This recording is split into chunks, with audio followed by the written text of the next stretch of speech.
మత్తాయి సువార్త 5వ అధ్యాయం. ఆయన ఆ జనసమూహములను చూచి కొండ ఎక్కి కూర్చుండగా ఆయన శిష్యులు ఆయన యొద్దకు వచ్చిరి. అప్పుడాయన నోరు తెరిచి ఇలాగు బోధింపసాగెను. ఆత్మ విషయమై దీనులైన వారు ధన్యులు, పరలోక రాజ్యం వారిది. దుఃఖపడువారు ధన్యులు, వారు ఓదార్చబడుదురు. సాత్వికులు ధన్యులు, వారు భూలోకమును స్వతంత్రించుకొందురు. నీతి కొరకు ఆకలి దప్పికలు గలవారు ధన్యులు, వారు తృప్తిపరచబడుదురు. కనికరం గలవారు ధన్యులు, వారు కనికరం పొందుదురు. హృదయశుద్ధి గలవారు ధన్యులు, వారు దేవుణ్ణి చూచెదరు. సమాధానపరచువారు ధన్యులు, వారు దేవుని కుమారులనబడుదురు. నీతి నిమిత్తము హింసింపబడువారు ధన్యులు, పరలోక రాజ్యం వారిది. నా నిమిత్తము జనులు మిమ్మును నిందించి హింసించి మీ మీద అబద్ధంగా చెడ్డమాటలెల్లా పలుకున్నప్పుడు మీరు ధన్యులు. సంతోషించి ఆనందించుడి, పరలోకమందు మీ ఫలము అధికమగును. ఇలాగున వారు మీ పూర్వమందుండిన ప్రవక్తలను హింసించురి. మీరు లోకమునకు ఉప్పై ఉన్నారు. ఉప్పు నిస్సారమైతే అది దేని వలన సారం పొందును? అది బయట పారవేయబడి మనుషుల చేత తొక్కబడుటకే గాని మరి దేనికిని పనికిరాదు. మీరు లోకమునకు వెలుగై ఉన్నారు. కొండ మీద నుండి పట్టణము మరుగై ఉండనేరదు. మనుషులు దీపమును వెలిగించి కుంచెము కింద పెట్టరు కానీ అది ఇంట నుండి వారందరికీ వెలుగునిచ్చుటకై దీపస్తంభం మీదనే పెట్టుదురు.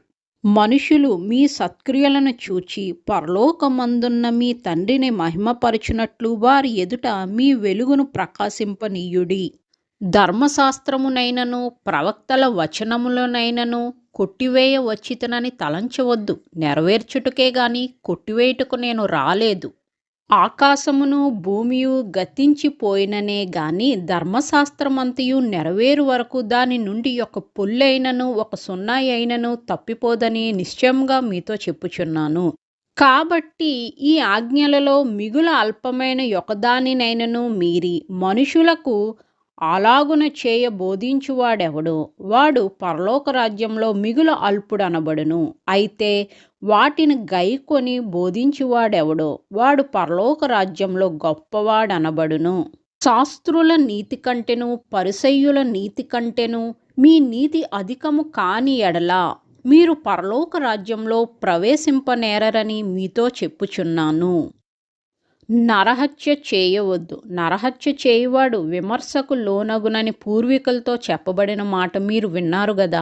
నేను మీతో చెప్పునదేమనగా తన సహోదరుని మీద కోపపడు ప్రతివాడు విమర్శకు లోనగును. తన సహోదరుని చూచి వ్యర్థుడు అని చెప్పువాడు మహాసభకు లోనగును. ద్రోహి అని చెప్పువాడు నరకాగ్నికి లోనగును. కావున నీవు బలిపీఠమునొద్ద అర్పణము నర్పించుచుండగా నీ మీద నీ సహోదరునికి విరోధమేమైనను కలదని అక్కడ నీకు జ్ఞాపకం వచ్చిన ఎడల అక్కడ బలిపీఠమును ఎదుటనే నీ అర్పణము విడిచిపెట్టి మొదట వెళ్ళి నీ సహోదరునితో సమాధానపడము. అటు తర్వాత వచ్చి నీ అర్పణము నర్పింపుము.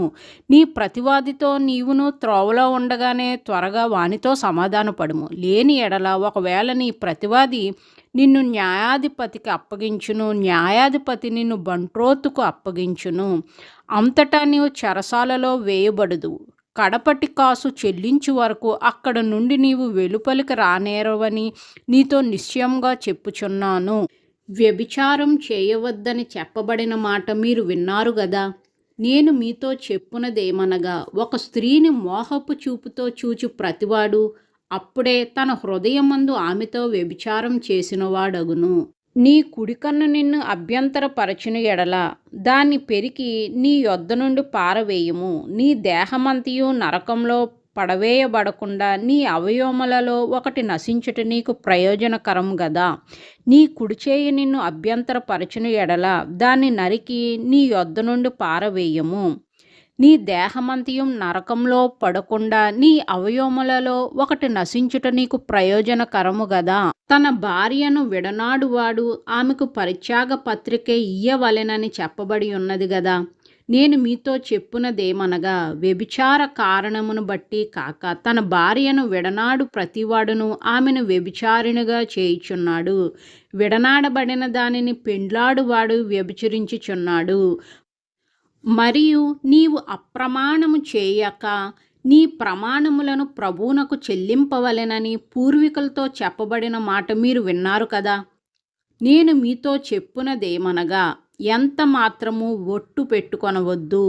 ఆకాశము తోడనవద్దు, అది దేవుని సింహాసనము. భూమి తోడనవద్దు, అది ఆయన పాదపీఠము. యెరూషలేము తోడనవద్దు, అది మహారాజు పట్టణము. నీ తల తోడని ఒట్టు పెట్టుకొనవద్దు.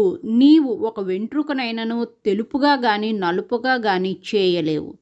మీ మాట అవునంటే అవును, కాదంటే కాదు అని ఉండవలెను. వీటికి మించినది దుష్టుని నుండి పుట్టినది. కంటికి కన్ను, పంటికి పళ్ళు అని చెప్పబడిన మాట మీరు విన్నారు గదా. నేను మీతో చెప్పునదేమనగా, దుష్టుని ఎదిరింపక నిన్ను కుడి చెంప మీద కొట్టువాని వైపునకు ఎడమ చెంప కూడా త్రిప్పుము.